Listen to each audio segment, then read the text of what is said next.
دوسرا یہ انہوں نے کہا کہ ہم نے امریکہ کو عملاً اس علاقے سے نکال باہر کر دیا ہے، سرنڈر اس کو کہتے ہیں کہ ہم نے امریکہ کو نکال کر باہر کر دیا ہے، خطے کے اندر ان کے بیسز ختم ہو چکے ہیں، خطے سے اس کو بھاگنا پڑے گا، سمندروں کے اندر سے اس کو ہم نے نکال باہر کر دیا ہوا ہے، اب وہ جا کر انڈین اوشن کے اندر موجود ہے، تو خلیج کے علاقے میں تو امریکہ موجود انہوں نے کہا کہ نہیں ہے، لہٰذا ہم نے ٹرمپ کو یہاں سے نکال باہر کر دیا ہے۔ لیکن اب بھی اس کے باوجود بھی اگر ٹرمپ یہ سوچتا ہے کہ میں اس علاقے میں آ جاؤں گا یا یہاں پر میں اپنے فٹ ہولڈ قائم کروں گا یا پھر میں یہاں پر اپنا ہرمز میں اپنی عملداری قائم کروں گا، تو پھر یہ اس کی خام خیالی ہے۔ ہمارے محافظ جو ہے وہ ہر وقت تیار بیٹھے ہیں ٹانگیں توڑنے کے لیے ٹرمپ کے اور ان کے محافظوں کے۔ تو بہرحال یہ صورتحال ہے، اور اس معاملے پر جو ہے وہ ایران کی جانب سے ٹرمپ کو جو ہے وہ حتمی بیان دے دیا گیا ہے کہ معاملات جو ہیں وہ مذاق سے ہٹ کے ہیں، اور اگر آپ کو مذاق سوچی ہوئی ہے تو اپنے مذاق کو اپنے تک ہی رکھیں، ہمارے ساتھ کوئی مذاق کرنے کی کوشش کی تو ہم آپ کی ٹانگیں توڑ دیں گے۔ صورتحال بہرحال گمبھیر ہوتی جا رہی ہے، بہرحال دیکھتے ہیں، کیونکہ اگر 60 روزہ جنگ بندی، ایک تو اطلاعات یہ آ رہی ہیں، کچھ ذرائع سے یہ اطلاعات آ رہی ہے کہ اس میں مزید کچھ توسیع کی خبریں آ رہی ہیں، اگر یہ توسیع ہے یا ٹرمپ کی ایک طرفہ، کیونکہ ایران تو ایسے کسی شک سے ہی انکار کر رہا کہ کوئی 60 روزہ جنگ بندی کی کوئی شک بھی تھی، اگر تھی بھی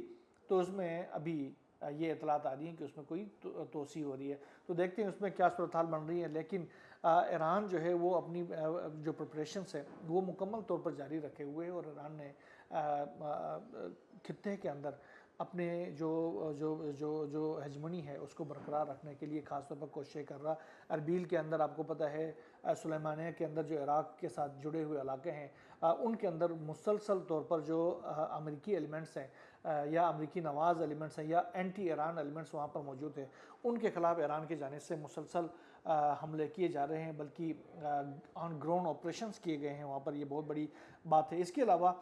جو ان کے طیارے جو گئے تھے ایران کے F-5 جو طیارے تھے،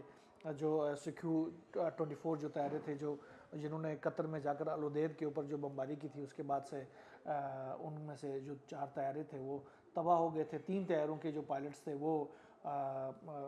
ریکور نہیں ہوئے تھے، ایک پائلٹ کی باقیات جو ہے وہ ریکور ہو گئے تھے، جن کی تدفین بھی ہو گئی تھی۔ اب ان 4 جو پائلٹس تھے اس کے حوالے سے ایران نے، یاد ہوگا آپ کو کہ گزشتہ دنوں یہ کلیئر کر دیا تھا کہ یہ زندہ ہیں اور قطر کے قبضے میں ہے۔ ایک اطلاع یہ بھی آ رہی ہے کہ قطر کے قبضے میں یہ تھے اور قطر نے ان کو امریکہ کے حوالے کر دی ہے۔ اب یہ نہیں پتا کہ واقعی انہوں نے امریکہ کے حوالے کر دیے ہیں یا قطر کے پاس ہی موجود تھے۔ بہرحال قطر نے انکار کر دیا ہے کہ ہمارے پاس کوئی اس طرح کے پائلٹس موجود بھی ہیں۔ بہرحال اب ایران نے ان تینوں جو لاپتہ جو پائلٹس تھے ان کی باقاعدہ تصاویر اور ان کی شناخت بھی جاری کر دی ہے، اور ساتھ ساتھ پھر انہوں نے کہا ہے کہ ہمیں لیگل ایکسس دیا جائے، ہمارے جو ایئر فورس کے جو ایکسپرٹس ہیں وہ قطر جائیں گے اور ان علاقوں کا دورہ کریں گے اور وہاں سے تمام شواہد اکٹھے کریں گے، اس کی تحقیق کریں گے، اور دوسرے جو ہے کہ